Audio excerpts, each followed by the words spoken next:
Well, today we are going to talk about one of the mysteries of eternity, a problem that every human being has faced and must face in the course of his existence. And it is interesting to realize that there are a number of remarkable interpretations of this phenomenon, which we call death. So in many cases, the idea has been that the afterlife was simply an extension of physical existence into an invisible realm. This was the idea of the Chinese emperor, who had clay copies of his court made in life-size figures, standing in rows to serve him in the afterlife. Now, he did not believe that those concrete figures were going to serve him, but he believed in a spiritual mystery involved, that after he passed into the other world, these concrete and stone figures would be living, that they would be alive and full size and would serve him, and that he was merely moving his court from the visible to the invisible side of life. Now, in Egypt, a similar practice was also followed, but with more symbolism involved. The afterlife of the Egyptian, the Elysian fields, or the plains of Amentet, were a beautiful facsimile of Egypt. The same grounds, the same beautiful river, the wonderful people, the palaces, the temples, and all the makeup of a tremendous metropolitan Egyptian super city. At that time also, the pharaoh was buried, and other nobles with similar expositions. He was buried with miniature figures of all of his retinue, his court, and all of the valuable things that he needed to continue his life in the tomb. The afterlife of the Egyptian was in an underworld, ruled over by the great deity Osiris. And this great deity, judging the quick and the dead, ruled over a wonderful realm beneath the earth that men could not see, but to which human beings passed after the physical decease. In some of the old manuscripts, various animals, such as family pets, were included among the figures that came with him into the afterlife. Everywhere we find evidences of the belief that the invisible world to which we pass and from which we came has a more or less physical appearance, that it is similar to the world that we know. It was not until comparatively late in the development of human thinking that the idea of heaven and hell as we think of it today came into existence. Most of antiquity had really no concept of hell. They did not have any of that Dantesque mystery that we find in the beautiful but morbid paintings of Gustave Doré. To the ancient people, hell was more or less of a shadow. They did not believe they were bad enough to deserve it in the first place, and they were perfectly willing to face a world that went on into a realm beyond ours.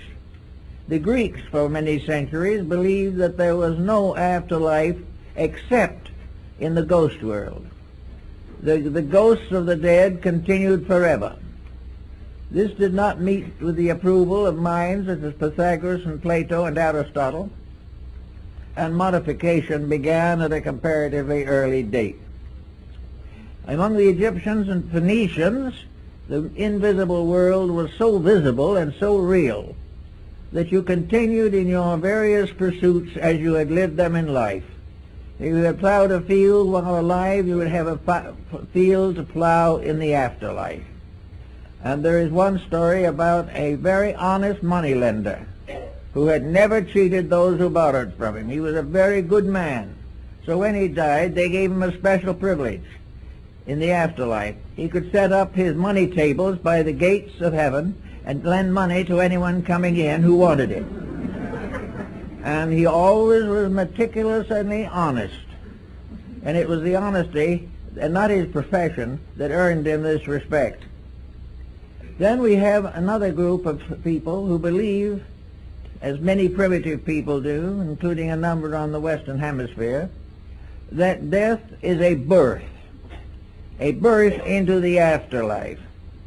And many ancient peoples buried the dead in embryo position, so that the earth became the womb of the second birth. We find tombs of this kind on all the continents. We also have evidences that many of those who lived before us, at least, had a consciousness of being able to travel in the afterlife while they still lived. This is true of the American Indians of the Southwest. It was also true of the Irish. The Irish perfectly believed that certain of their sages and saints could go into the afterlife, and that they would be welcomed there, and they could bring back messages for those who needed guidance or assistance. It was not until comparatively late that the death took on the terrible appearance with which we have associated with. It was not regarded by the ancients as a misfortune. It was regarded as a simple transference of conditions. The individual did not change greatly by the transition, but he functioned in a different dimension of life. And here he had to grow and learn and grow up again and go to school in some way to learn his way around this new realm. Now, psychics in all parts of the world have given us traditions about this. Andrew Jackson Davis, the seer of Poughkeepsie, one of America's most prominent early spiritualists, gave what he called a picture, the Summerland. This Summerland was a beautiful countryside, and it was an invisible pasture field with flowers and trees where individuals lived out a very beautiful life if they had earned such a record.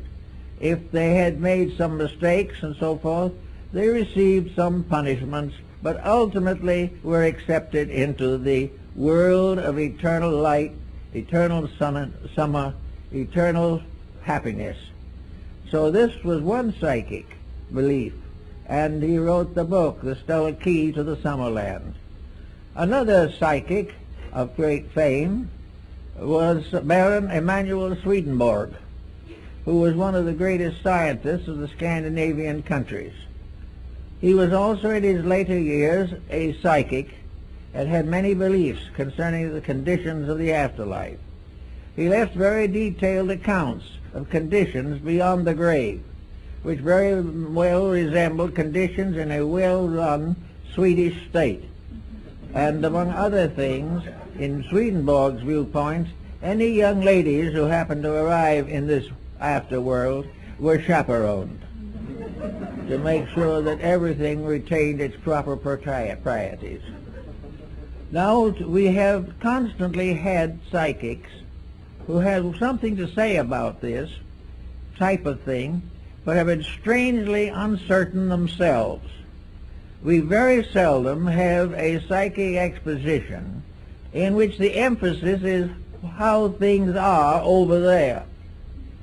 We hear about famous people coming back to converse with the living, but it does not seem that any answers that they give clear the problem of life after death. The answers accept the problem, but they do not clear the path or the way or the circumstances involved in the transition. This seems to have been generally neglected throughout almost all psychic experiences. Jacob Boehme, the German mystic, had visions of the afterlife. His visions of this were very much based upon the visions of Dionysius Areopagus, the early Christian father. These dreams and visions represented a luminous universe, with hierarchies representing the planets and the zodiacs.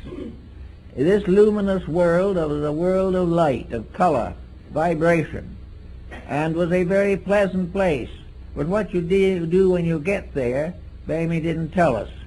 All he expressed was the fact that it was a vision of things to be, such as the visions of the Gnostics and the Albigensians and the Manichaeans and many others. Each religion of the world has its own concept of paradise, where it is and what it is. There seems to be very little, however, detailed study of the subject.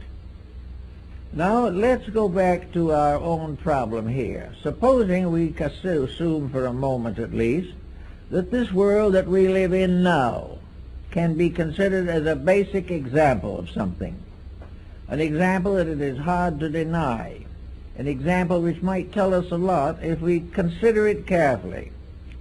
We know that life here begins with pain, begins with trouble, that most existence that we have here passes through stages of troubles and infirmities, that it only lasts for a certain length of time, and then in one way or another we depart. But there are a lot of things to think about in this. Why is this world, which was given to us according to Scripture as a garden, why did it get to be so troubled? Why is this planet that presumably was invented, devised, or created for the purpose of allowing or enabling human souls to grow, why has it been in trouble since the very beginning? Why has this growth consisted principally of war and crime? Why does everyone who comes into this world apparently come into a sphere of sickness, disease, sorrow, and death? Is this part of a plan, or is this something that shouldn't be but got to be from other causes? Let us assume for a moment that the person living in this world is living in a highly conditioned condition, which he has probably in one way or another caused for himself. In other words, it was not intended that birth should be a problem of great pain, that the growing up and living through the various intensities of life would be an endless cause of suffering and mental anguish, or that sickness would dominate the careers of many, and that very often both birth and death were painful experiences. Is this due to the fact that such was nature's intent? Or is it due to the fact that humanity in one way or another has tried to take over nature, has tried to rule nature rather than obey it, has tried to create its own laws, and has set up a human autocracy in the midst of a divine one? It seems as though there is much to indicate that the troubles that we have are mostly not the result of the way nature put things together, but the way that we have readjusted and dodged them from one condition to another. We have juggled these factors, and we have mixed them up so badly that we have ended up with crime and war. Suppose, for example, the human being had not made these mistakes. Supposing he had obeyed the laws of life as they were given to him and revealed again and again through his sacred writings and the wisdom of his sages. We would say the human being was born in peace and in consolation, that there was no back heredity, there were no deformities, there was no hereditary sickness, disease, emotional incompatibilities, broken homes, from which the individual had to come. Suppose that was eliminated. The result would be a very different type of person. A person not necessarily wise, but a person endowed with the natural gift of the world in which he lives. He would be endowed with the simple fact that he could exist happily and comfortably, and for the most part in good health. Now, most of our problems probably arise basically from bad health. We become toxic or disturbed emotionally. We gain all kinds of problems which we assemble and struggle with, And we find that this span of 60, 70, 80, 90 years through which we passed is largely a confusion caused by ourselves. And two aspects of that confusion that come into focus with us at the moment are, due to this confusion, birth is painful. And due to this same condition, death is painful. Now, it's not necessarily true that that was what was intended, but that is what we have done about it. We have taken natural laws and so misused them, distorted them, and ignored them, that we have brought down upon ourselves a mass of troubles which were not necessary and which were not intended by nature. Nature did not intend man to come into a world of miseries, suffer, and depart in pain. These conditions are due to human action and thought. We are now fighting in our communities a whole series of such problems. We are fighting narcotics addiction, alcoholism, tobacco addiction. We are fighting all kinds of laws and rules relating to wealth, power, and ambition. We have set all of our goals on the physical plane of life. We have taken this world, which might have been a very happy playground, and turned it into an infirmary and a vast graveyard. This is not what nature intended. This is not what man was put together for. This is not the experience he was supposed to be ready to receive.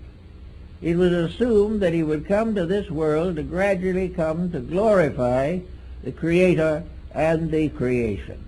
Instead of that, he has come in the end to damn them both. So we have here a false beginning. And with a false beginning, we also have to go back a ways, because this false beginning is of the sins of the fathers unto the fifth and sixth generation. We are all here with infirmities that have come from the misdeeds of our ancestors, and these we carefully pass on to our descendants. The result is that health is almost imaginary, but we are beginning to realize more of its importance. And in the last 50 years, we have done more thinking about health, probably, than any time in history. We may almost say that primitive mankind didn't think about it because it didn't do anything to hurt itself, primarily. It lived a very simple life. It had to defend itself against the terrors of the night and things of this nature, but for the most part, it lived a very simple existence. As we came to be more and more complicated, we became sicker and sicker. We gradually also then developed institutions to correct these sicknesses that we had created. But because we created them within ourselves and not in the body, the physician is not always successful. We are not able to cure the sins of the spirits with pills and shots. The entire part of the individual that is important to us at the moment is that which we can't see. It is the invisible overself that really runs the physical body. This overself, however, is so neglected by most people that the body is without adequate leadership. It is as though a very nice government were set up with a proper representative, and in the course of time a bunch of gangsters took it over. And these gangsters are our selfishness and our deceits and our stupidity and our rejection of common sense. All these together have ruined what might have been a pretty good place to live. Now we're gradually beginning to be a little more aware of this.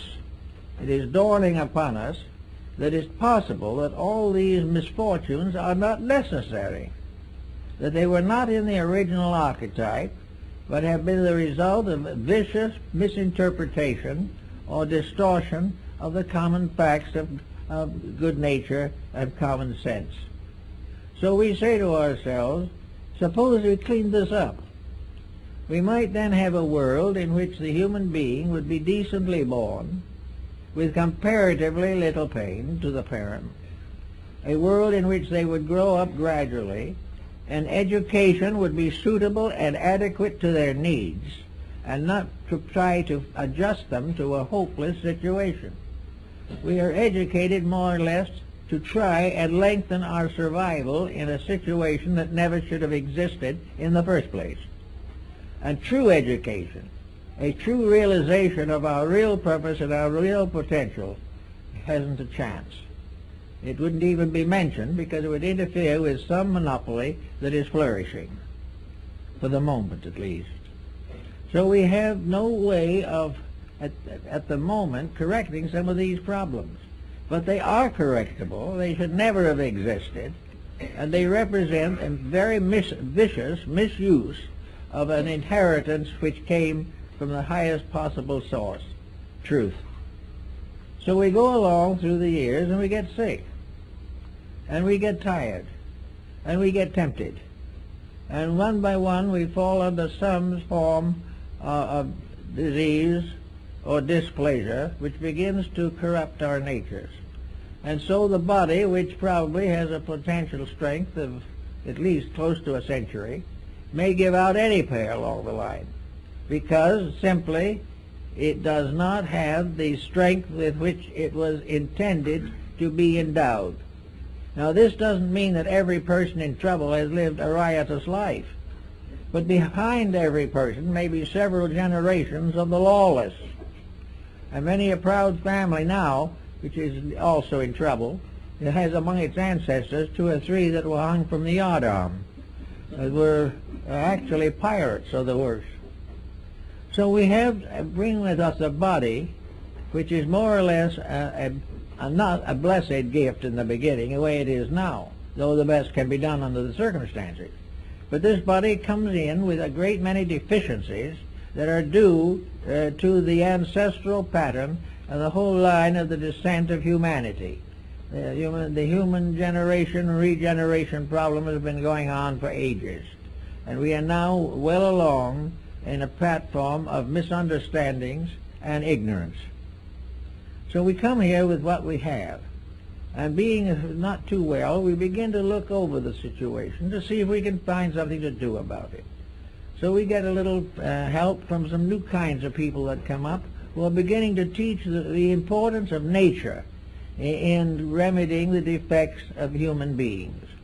We begin to think of exercise and diet and living a little cleaner life and refraining from some of the noxious and toxic situations that are now gaining fame and distinction.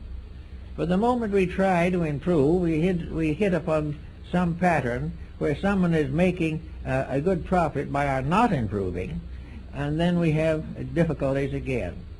In other words, to become honest is desperately dangerous. It becomes an interference with the rights of other people to do to us anything they feel like doing, which may or may not be particularly constructive. So on we go, and we learn a little as we go along, and we try to improve life, but we come gradually towards the end of the endurance of a body that has been seriously misused. At that time, there is a whole group of terminal illnesses with which we are combating. We are trying desperately to find cures for them, but we don't even dare to suspect that we might find a cause of them that could be corrected. So in the course of time, we come at the end, and we come to the time where there must be a division between the physical body and the metaphysical elements of the personality. We believe in idealistic philosophy and in the higher realms of thinking that the physical body is a kind of carriage, a wagon, in which something rides. That the actual being in the body is not identical with it. If you believe them to be identical, you are a materialist. If you do not believe that they are identical, you are an idealist. And 90% of humanity has been idealistic since the dawn of time. Very few peoples have ever come to maturity who believed that the individual died at the grave. Nearly everyone has had some philosophy of survival. And without this philosophy of survival, there seems to be no incentives to rise above the misfortunes of the present state. In other words, if you're miserable here, but you do the best you can, perhaps somewhere else you're going to get a better chance. Many nations have also gradually developed the concept of reincarnation as an answer to the infinite problem pattern of growth. It is perfectly obvious that the average person in one body as we see them now in incarnation cannot be perfect. We know definitely that we cannot know everything. We cannot be everything. Certainly we try to have everything, but very few make it. What we really are is growing creatures in a midstream of life. We came from something less and we're growing into something better. And this growth obviously is not completed in one life. The individual who makes a modest gain must be considered a success. Those who ignore the whole thing can be rather much failures. So not being able to be perfect now, the doctrine of reincarnation comes in and is probably now accepted by something like a third of the population of the earth. It is believed because it is the most reasonable answer to a long-range plan in nature. It is also the only description or the only solution that rewards sincerity and helps the individual to outgrow his own weaknesses and infirmities. If reincarnation is a truth, then comes another question which is related to the original one. If this is true, where is the being when it is not incarnate? The Oriental peoples take the ground that incarnations are normally and honorably about 1,000 years apart. Under certain conditions, these figures can be modified and changed, and in cases of very advanced persons, the time is shorter. This is because they are more needed here to do the things that there are not too many available to accomplish. But if we have the reincarnation, where is the individual between incarnations? There have been discussions of these, and someone says they may be in Devakan or someplace in the heavenly world, or according to Ptolemy, up somewhere in the zodiac. But these are very faint and uncertain indications. There does not seem to be any real map of the life cycle other than a diagram and words. The experiences involved seem to be very hard to trace, and most even students of the subject have not been successful in creating a vivid or living image of the situation. So we have to wonder a little bit about what is the other side of this coin. Where and what are the invisible parts of nature? Flood, the Rosicrucian mystic, and several others have speculated carefully upon this, and they have followed the idea or viewpoint that man is composed of a series of bodies, that he is not just a physical body, nor is he just a physical body and a spirit. He is not a physical body and a ghost.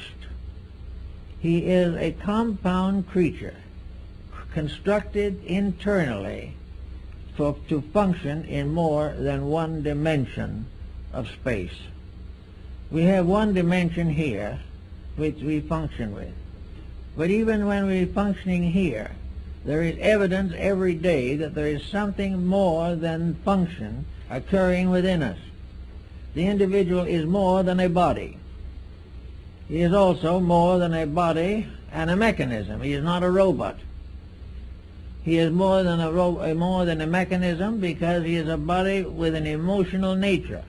He can love, he can hope, he can dream, he can have religion, he can do all kinds of emotional things which are not natural to body, nor essential to energy, but are essential to the functions that the human being possesses. Then beyond that there is another pattern, and that is mind, the mental life of the person. His mind is not his body. You can dissect him in any way you want to, but you're never going to find the mind. You can find the brain, but not the mind. The brain has to be alive, and the mind has to be incarnate in that brain, or there is no mentality. But man has mentality. He can think. He has emotions. He can love. He has vitality. He can win at the Olympic Games.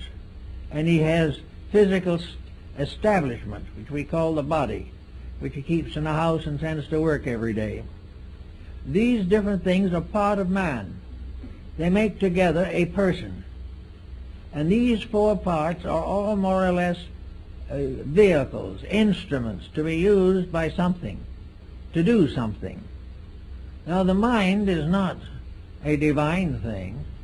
It is simply a dimension of existence necessary to thinking. But thinking is not the highest faculty of man. There are all other kinds of higher faculties. And most of all, this whole chain of bodies, like beads, this chain is strung of many beads upon a single thread, as Emerson tells us, and that this thread he calls the overself, or the soul. Now the soul seems to be the master of the mystery. The soul seems to be that thing in man which does not limit him to any of the dimensions of his physical sensory perceptions. The soul permits him to hope and to dream. It permits him to ensoul thinking, ensoul living, ensoul emotion. Without this ensouling, these various faculties are sterile. And this is one problem that we have, where humanity spends all its time working with the bodies and forgets the soul. We have a group of sterile organisms and organizations which have no vitality, no reason for existence. Hope, ideals, and the greater, nobler emotions of religion and personal consciousness are all part of something above the mind. And this the ancients like to call the soul, which was the master of the entire cycle of human growth. Now the soul, as Emerson tells us, is a part of divine nature. It is part of something that ensouls all things, so that we can say without exaggeration that the world is itself a soul from which a body is suspended, that this body contains of several levels of management, and various creatures have different degrees of levels. There are some creatures like plants who have only the growth dimension.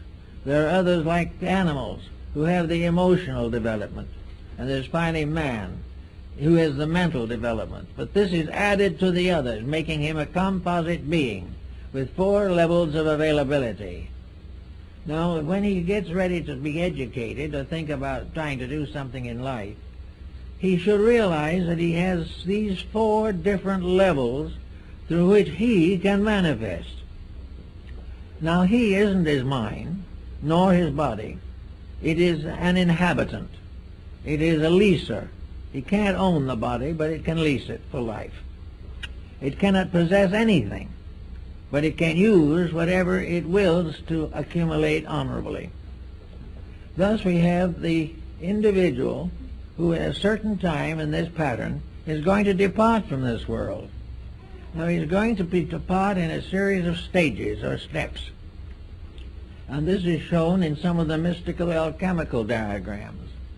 The death cycle, therefore, begins with the discarding of the physical body. This physical body departs from all of the extremities of the body and finally centers in the heart. From the heart it carries upward along the pneumogastric nerve until it reaches the crown of the head. And at the crown of the head it departs. And it takes with it for a time a magnetic connection between the super self or the real self and the body, a cord which ties them together. This is an umbilical cord for the afterlife. Just as it was necessary to have it for the child before birth, so afterwards this cord connects the entity with the body, so that if shock or something of a special nature, suspended animation, should occur, death would not follow unless the cord breaks. And this is the cord that is broken at the cistern in the Bible. But anyway, this cord ties the being to the body. When this is broken, the being is in the land of energies. It's in its next body, superior to the physical one. Here it is in a world of energies. In these energies, also, it passes through a series of experiences. The vital or energy body resembles very closely the physical, and is therefore subject to all the rules that govern physical body, but invisibly.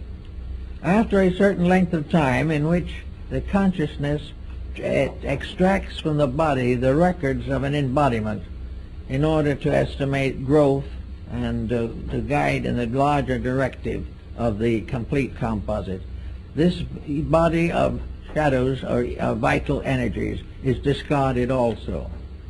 As it does not disintegrate immediately any more than the physical body. The only way it can be disintegrated in the physical body is through cremation or something of that nature. Otherwise it must slowly decline by decay. The same happens in connection with the energy body. It does not disappear immediately or vanish and fade away. It passes through a kind of death in which it becomes an empty body, a shell from which the soul or the higher nature has departed. This becomes what is known in psychic phenomena as the ghost. This is the part that lingers until it slowly fades away, sometime over a period of many years. But it is no longer the person. The person is long gone. The person in the meantime has gone into the emotional sphere of itself, the aura of its field. And here it is having another series of complete experiences. For in each case the entity passes through a process of birth, growth, maturity, and decline. And in each case its cycle of life is determined by what it has learned from the lower vehicles or brought down from the higher ones. Gradually, therefore, the entity goes upward through these different worlds, which are often referred to by the ancients as heavens and hells. Hell being nothing more or less than to inherit an etheric or vital body that was no better than the physical one when you were in it. In other words, the physical body was infirm because of abuse. The etheric double is infirm because of abuse or neglect. And in these experiences, the individual passes through rewards and punishments, which, however, are not eternal. They are not in the form of great damnations, but like the experiences of material life, are the results of things done and things undone, through which the entity has to gradually grow, extract the essence, and build this into what is called the soul. So all the experiences of an embodiment are precious, they are preserved, they are protected, and they continue. And here also we have the basis of the Akashic records, and the records of actions, and the records of other times, and the records of our planet itself are all preserved in these various strata. Then gradually the individual dies out or fades out of the emotional life. In each case, except the physical, it is a going to sleep. And Hamlet, you know, in the soliloquy, Hamlet says, he's referring to this, that in sleep what dreams may come. In the sleep of death, what dreams may come. This is a very good key that has been generally overlooked.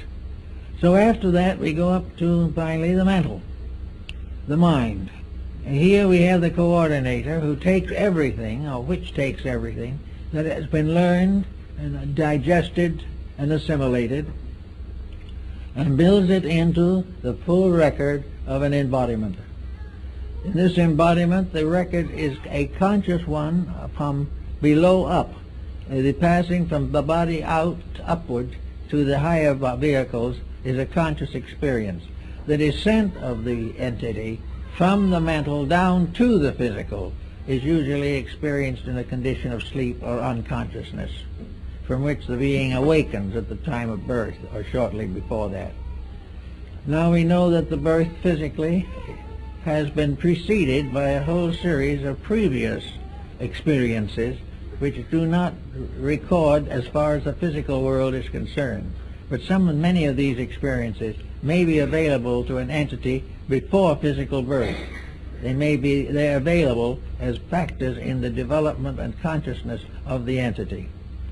So we have, instead of heaven and hell, we have a life cycle. A cycle that goes on to one grade after another until finally it fulfills itself. In other words, a life. We say a lifetime. A lifetime is really a word applicable to the whole cycle. A lifetime is the length of time it takes to pass from the state of unembodiment down through embodiment and back again to unembodiment. This is one lifetime. And this is the period of time in which the alchemy of the transmutation of experience is consistently and continuously going on. And it is this that makes our entire pattern of life real and valuable. Now we also know that there are other factors that come in. We know that in physical life we dream. And we know that dreams sometimes are very strange things. Dreams sometimes become complete lifetimes. And in many cases you dream of things that could not possibly occur physically. In one quiet night we can dream of a terrible storm in the ocean, or a fire that is consuming a whole mountain. We have all kinds of personal experiences of fear and fate and death and life, all in dreams. And these dreams represent a certain amount of karmic dissension within the nature of the person. These dreams are all symbolical of something. They are symbolical of lessons to be learned, things to be understood, things to be worked with, rather than merely something to awaken from and hope and glad that it's over.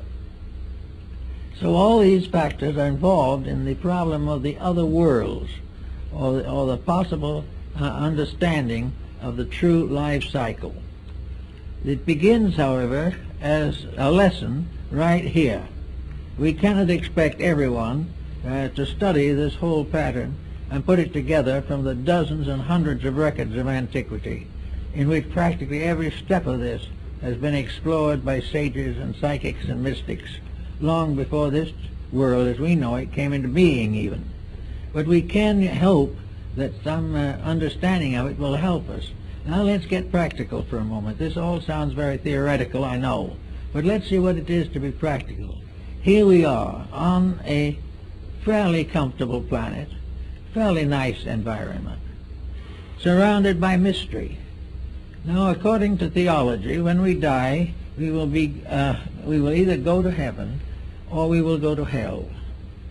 Well, on that basis, our problems are rather complicated, and our probabilities are not awfully good. We are very apt to find that we don't really deserve salvation. We haven't done anything to deserve it while we were here. The other situation lies in the fact that if we haven't done something right, that we will go to perdition forever and ever and ever, which is also a very uncomfortable thought. But strangely enough, it has very seldom prevented crime. No matter how much perdition lies ahead, and some of the old artists showed souls roasting in furnaces for 100 million years.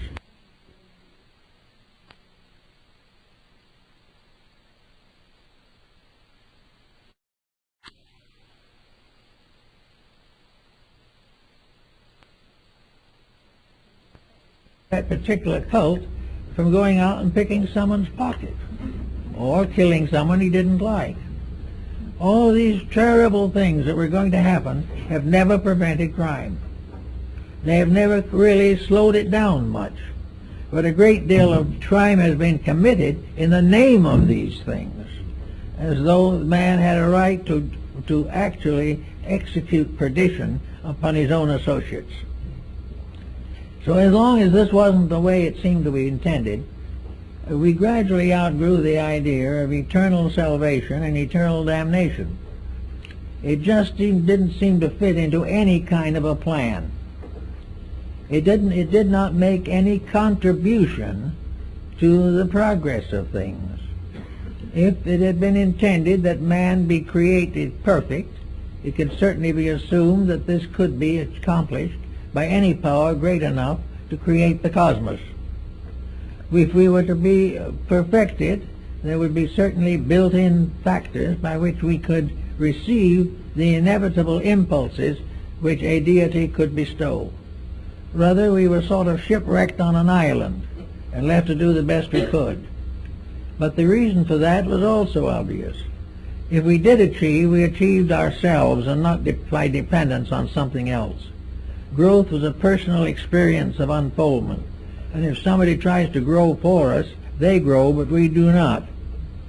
So the whole problem of the beginnings and endings of these things could not be solved by the mere theological concept of eternal punishment or eternal reward. This being left out of the pattern, we come to the point made by Socrates in connection with wisdom. When he finally took the hemlock for refusing to pay a small fine, which his own disciples offered to pay for him, but this fine he considered unjust, and he would rather die than be a victim of catering to injustice. So, before he died, he said to his disciples, "I'm going out now, and I'm going on a journey, and it's fine. I'm perfectly happy about it. I've two things are going to happen to me. Either I'm going to cease forever. There will be no Socrates. There never will be anything. Nothing that I've ever done will be remembered by me. The only things that will remember are those that come after me and read or study. I cease. On the other hand, there's another alternative. Maybe I do not cease. If I do not cease, then I will become again part of that invisible world which I have sought to explore all my life. I will go be a part of that eternal immortality in which I will learn as I have never learned before. I will know the wise and the good, and I will come to the answer of all the questions that I have ever asked." And Socrates then took the poison and died peacefully, convinced of the fact that he was going forth to the answering of questions and not going forth to an annihilation. He was going to continue the path of growth that goes on and on and on, but each step of it a dramatic adventure, if we accept it in that way. So that brings into focus this problem of just exactly what and how we are going to consider the interludes between this life and the next. Perhaps the truth of the matter is very simple, that it will be a period of sleep, that we will sleep between lives as we have slept between days in this world. But while we are sleeping, the powers that be will be working in us and with us. But the powers will be working without our interference, which will enable them to work. Whereas in our night sleep, our dreams are all influenced by our psychological conditionings. So we'll have a chance for that type of thing, a quietude between lives, a Zen sort of situation, in which we will become so completely relaxed that we can see truth for the first time. Truth can only come in a state of peace. It can only come as a condition of reward or fulfillment. No one can demand truth, no one can sell it, no one can buy it. But we can all earn it, and we earn it by gradually eliminating the interferences. We take out of our lives the things that are not so. We take out of our lives the patterns and situations which have no meaning. We also take out the irritations, the fears, the doubts, the exaltations and the humiliations, and allow a complete quietude to rest upon the spirit. Now the word soul is something that also comes into this pattern. And the word soul was used in antiquity largely to represent a combination of enrichment of the spiritual strength of life with the rewards of incarnation. The soul is the wedding garment of St. Paul on the book of Apocalypse. It is the vesture of experience. It is all that we learn becoming the great ornamentation of ourselves. It is the gradual acceptance and within our own consciousness of the quite one-piece garment without seam. The soul is the result of the cycle of incarnations. Embodiments build soul, for soul is the truth behind each thing that happens to us. And as that thing that happens to us comes to be recorded in our eternal records, it becomes a dimension of soul power, soul strength, soul insight, and in that way is very important to us. Now, the soul can also be destroyed or injured by the misuse of faculties and powers, the perversion of mystical experiences, the misuse of the divine power becomes the deadly sin. It is perfectly possible, therefore, for the Bible to say in one of its thoughts, the soul that sinneth, it shall die, but the spirit returns to God who gave it. The spirit cannot be destroyed. It is incorruptible. The soul can be a false pattern of living which falls apart. When it does so, this composite of mistakes can die, because it consists only of false factors. But when it is fallen or died, the spirit, which is its real life and its eternal fact, goes on to a new pattern of experiences. There is no end to the spirit. But the soul is the golden wedding garment in which we are supposed to attend the marriage of the Lamb. All these things are told philosophically and mystically in the book of Apocalypse, or the Revelation of John. Now, when we get to this point in our problem, then, we come now back to the day, right now, when we have to keep on living. The concept is very simple, that these bodies that we have been seen by psychics, mystics, and clairvoyants, and have been referred to as auras, or magnetic fields.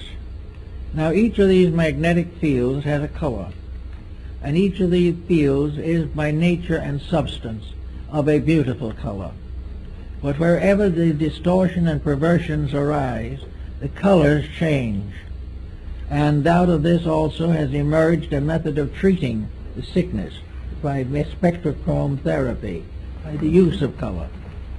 But color, clear, is a soul-building power, and in a sense is a dimension of the soul structure. But soul corrupted is a dismal thing, of paint or unpleasant color, obviously evil or distorted in one way or another. A corrupted habit of one kind or another. Supposing we have anger, we will say that anger arises on basis from a martial energy. In the ancient was a combination of astrology and esoteric therapy. Mars was the symbol of energy. Now, if this energy is used constructively, you have a bright, clear red. If it is used destructively, as in striking a blow, or in a nation is used as war, this right energy is tarnished into a deep, muddy red that is obviously a hideous and unpleasant color. Now, this color is with the person who has had a temper fit, or who has had a grudge, or has done something wrong. This color is not only in the magnetic field, but it is also a rate of vibration that can affect health. It can influence the mind, unfortunately. It can devitalize the tissues. It can shorten the life. Wherever the magnetic fields with their alchemical colors are corrupted by human action. They distort function, they destroy vitality, they impair health, and very often become the cause of chronic and incurable ailments. The individual with a bad emotion will ultimately have a sickness to match it. The sickness and the emotion will go together and perhaps cause the life of that individual to cease, and in the afterlife, when it reaches the level of the emotional nature, that color will assert its karma as a factor in character.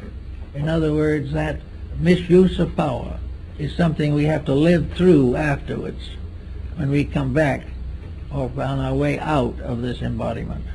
Wherever we store up poisons in the magnetic field through the misuse or perversion of facts and truths, we get this danger of going through the kamalokas, as the Tibetans call them.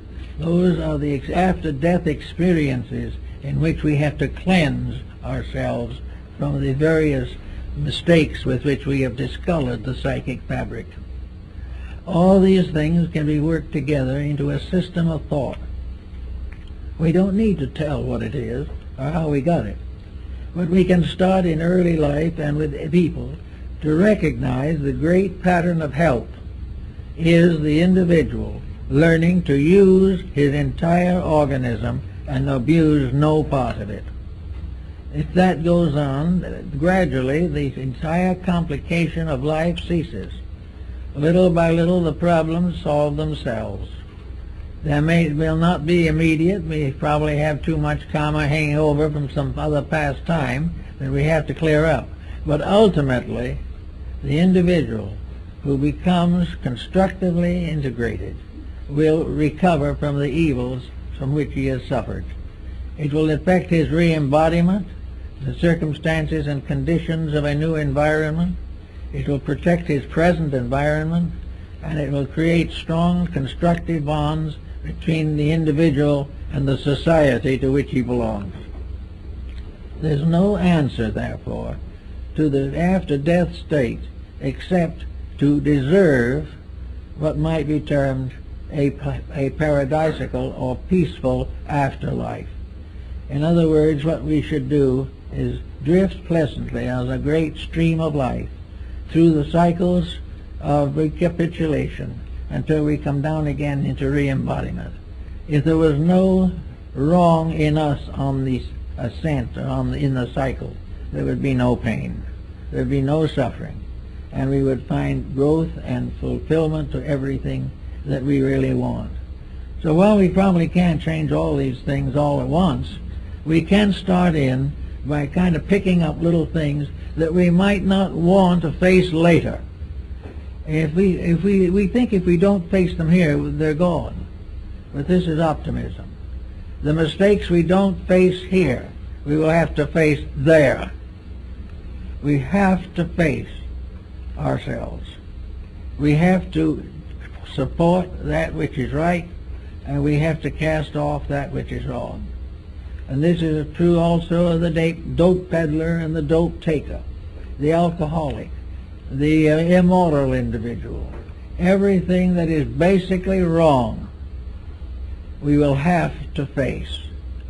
And the ancients, realizing that we have to face these things, caricatured them into monsters, demons, evil spirits, and filled an invisible world with malignant ghosts. But these ghosts are only unfinished business. They're things that shouldn't have been in the first place, but were, and having become, have to be eliminated by the experiences of consciousness. The individual has to correct his own mistakes, either here or hereafter. And this constitutes the cycle of a lifetime, of which only one small part is lived in the visible world. But it is in the visible world that independent action takes place. In the invisible world, there is no new experience added. The experience of this cycle, which is the cycle of humanity, which has its physical foundation in the visible earth, the experiences of growth are here. That which is out there is the soul growth, is the incorporation of the right into eternal value and the gradual correction of that which is not right. But all new opportunity for growth is conferred here. And from here, the consequences go on. So it is the way we accept growth that determines whether we are building karma. Now, the idea that karma or compensation is always evil is not true. We are building good just as much as anything else. The only reason the karma seems to be the more heavy on the negative side is as you look around you, you see the way people act. Conduct is the cause of that. Conduct and misuse, particularly conscious misuse, builds up karma as retribution, as correction, as unfoldment of internal potentials. Karma is a glorification of every good thing that we ever did, opening new doors to wonders yet to come. So we are in a little pattern that is rather simple, very honest, doesn't require any forgiveness of this or forgetfulness of that, which cannot be cleared by any attitude. We can do anything we want to, verbally, intellectually, or emotionally, to correct the mistake. But if we do not correct the mistake itself, all our platitudes mean nothing. In nature, sin is not forgiven, it is outgrown. And there is no sin that cannot be outgrown. In most cases, the outgrowing is not very serious, because the average individual does not commit great and serious wrongs. But these nagging occurrences of the day should be taken into immediate consideration. If you wake up some morning and you find you have to have a bad temper, you can either face it now or later, but you are going to face it. You are either going to correct that temperamental peculiarity, or you're going to suffer the consequences. Now, in the case of a bad temper, the consequences might start a little sooner. It might be the very day that you get angry. Negative consequences begin. You lose a friend, or you make a serious mistake of some kind, or you get yourself all worked up and have a terrible headache, and decide that the only cure for that sin is an aspirin tablet. So you take the aspirin tablet, get a moment's peace, and have enough strength to get angry again. And this goes on until the anger or the aspirin finishes you. This is not the way that nature intended. Nature knows that everyone can make a mistake once. But having made it and knowing the consequences by experience, should not repeat it. And unfortunately, humanity hasn't learned that very well. The first war was long ago, and then no one has apparently bothered to find out really how to cure a war. The answer is, don't cause it. There is no other way.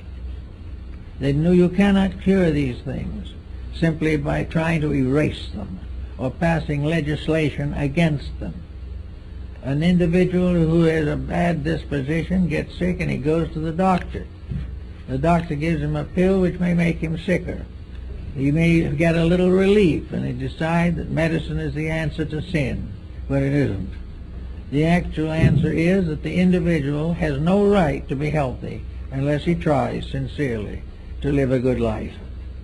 All the different temptations that we have in modern society are not something that can be excused. We can say we have to be dishonest because everybody else is. That is simply saying I have to suffer because everybody else will suffer. There is no escaping on these bases. That's why a good working religion and a good working philosophy of life are so important. They give the individual an understanding of value. And they're not imaginary values, because all he has to do is look around in society and he sees proof of all of it. He sees immediately that those who live by the sword will die by the sword. He can see immediately how injustice builds up into a great revolution of some kind. He knows that the wrong thing cannot win. It can have a moment of apparent victory and then collapse. One nation after another has died of its own corruptions. The same of races, the same of families, the same of individuals. Knowing this type of integrity, this basic sense of values, should be incorporated into our lives from the cradle on. We should be taught not to cure things, or try to avoid them, or evade them, but to live straight toward a constructive goal. If we need to know something, learn it properly. We have here the idea that learning is primarily a matter of preparing for a career of wealth. Now, wealth itself isn't bad. The career of wealth isn't bad. It is the abuse of the career or the abuse of the wealth. These are the bad things. And the mysterious little factor in it that must not be overlooked is that wealth gives a larger opportunity to do it wrong. In other words, the temptation of wealth is more than the average person could stand anyway. But it only confronts those who have assumed that wealth was the source and cause and final of all success. The temptation is too great. Therefore, all things in moderation. As the Oracle of Delphi said, in all things not too much. We must guard against the danger of our own weaknesses. We have to realize that we should only have what we can use wisely. We should only do what we can do lovingly and constructively. All the so-called faults and foibles that we nurse so carefully and have so much fun with do nothing but destroy us. So the cycle of life goes on. If you want to follow the idea of the old Christian reward and punishment, you can if you modify it somewhat. If you have a life in which you see and know that you're making a mess of things, then you must expect punishment. But it isn't punishment in the sense of a divine bookkeeper dealing out a sentence for your mistakes. The punishment is inherent in the mistake itself. When you do it wrong, pain is inevitable. If you think wrong, the thoughts are bound to be dangerous. If you are over-ambitious, you will struggle and finally be destroyed by your own ambitions. It isn't something else punishing you. Much of karma and much of the cycle of life can be seen here. That which is beyond being seen here is part of the larger cycle, the cycle in which the carry into the invisible causes which cannot be corrected or are not corrected in the physical life. They have to be corrected. We have to learn from embodiment. And if we cannot learn while we're physically alive, we'll learn in the afterlife. We will learn the lesson regardless. There's no possible way of escaping it. But the nicest thing is to realize we can save ourselves a lot of trouble here, and will refrain from hurting other people, or as nations will not afflict other nations, if immediately upon our inner understanding we begin to live according to what we claim to believe. Now, actually, there's nothing very secret about this. Actually, every major religion of the world has exactly the same teaching. They have it in a little different words, but the same teaching. In all cases, the golden rule is in over 40 different religions. The simple friendliness and kindliness of human relationships is applauded everywhere. There is no religion that actually requires or demands the individual to break the brotherhood of man. The religion does not do so. Some of its interpreters, for personal advantage, try to make it fit into their ambitions, but it doesn't. Actually, the average person belonging to any one of the religions of the world, including the primitive, will find the same general rule applying. Do right and be right. Do wrong and be wrong. Do that which is good and grow. do that which is bad, and penalize yourself. The proof of all faith is in the practice thereof. And in our day, the interval between the faith and the practice is too great. It's more great than it ever was before because the temptations are greater. And we try to conceal the values by overlooking them or denying them. But the average person who is out making trouble for himself and others is someday going to face the tribunal. This tribunal is not a group of long-bearded judges. This tribunal is that the individual has to ultimately face himself. And the longer he waits to do it, the more unpleasant that meeting is going to be. But we all have to come finally face to face with ourselves and realize that in ourselves we are the source of most of the sorrow that we suffer from. So this other way of the world, may be in dream and in vision. They may saw a beautiful world of light and color. Even in passing out, he says last words were, "It is so beautiful." And in many cases, though, there are visions. And in some cases, someone like Andrew Jackson Davis could have a vision of an afterlife that is a beautiful valley with little farms and cottages and happy people. Those are symbols that arise in our own consciousness. But an afterlife that causes us fear, an afterlife that threatens us with damnation, is nothing. The threat is nothing. The individual breaks the rules just as he broke them before. You cannot frighten him into a state of grace very long.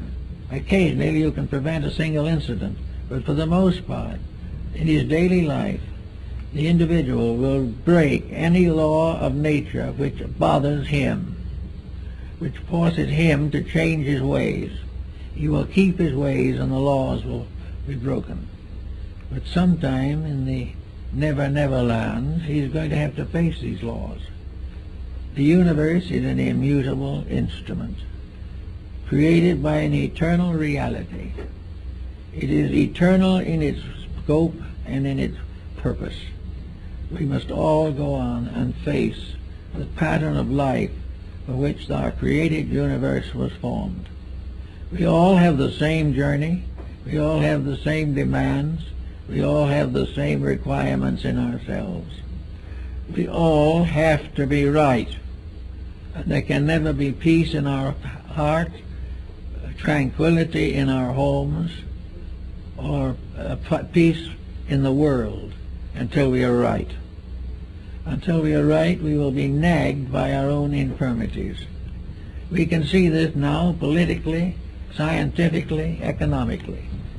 We have not yet, however, seen it in ourselves and realize that we are also an economic and a political entity.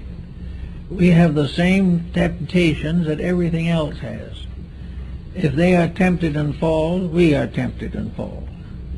But it is possible, because of the individuality which has been bestowed upon us, that man, of all creatures that is visible or that are visible to us, is capable of creating his own destiny. He is capable of being right. The animal cannot be wrong, and therefore belongs to an entirely different type of life. But the human being has the right to be right, has the eternal power to do that which he should do, to keep the rules and to assist to build a civilization based upon these rules. He has a right to build a magnificent world and cooperate with the divine power in the advancement of all living things. He has the right to work for principles, and if he is properly rewarded, he is a true and faithful workman who is well worthy of his wages. But he does not have the right to accumulate simply for the sake of accumulating or of exploiting somebody else. He has no right to accumulate what he cannot take with him. But while he is accumulating things that he wishes he could take with him, he loses them. And the power to accumulate, which was wrong, is the thing that goes on. It is not what he has, but the motives that made him get it, that he must face in the ages to come. So it is much better for him to get ready for this at a reasonably early time, and to see all these things through the light of inner understanding. There is nothing to fear in life except the tendency we have to compromise. If we can recover from that, we will have a much better world than we have now, and we'll be able to look forward to a better one. And any little mistake that we can erase at this moment will not come up in the final examination. And it's much better for us to catch it now and have that little pleasant feeling that we have grown, that we have done something worthwhile. And by having this feeling, have the proper reward and respect for life. If we believe in God, we must believe that the divine power is worthy of our respect. We must also realize that it is worthy of our obedience. And as we look around us, we can see pretty clearly what disobeys and what obeys. If we cling to that which obeys and refrain from that which disobeys, it won't be long before this old world will look a lot better. And we will find that it is perfectly possible for our planet to go on for a long time and build up a population of 50 billion, and everybody will be happy and everybody will eat regularly. It is selfishness, corruption, on the belief that if we do these things badly, when we die, we do not exist. In order to be a truly successful rascal, you also have to be an atheist. You must have no belief, because if you have any belief worthwhile, you will not pervert it. You will live it.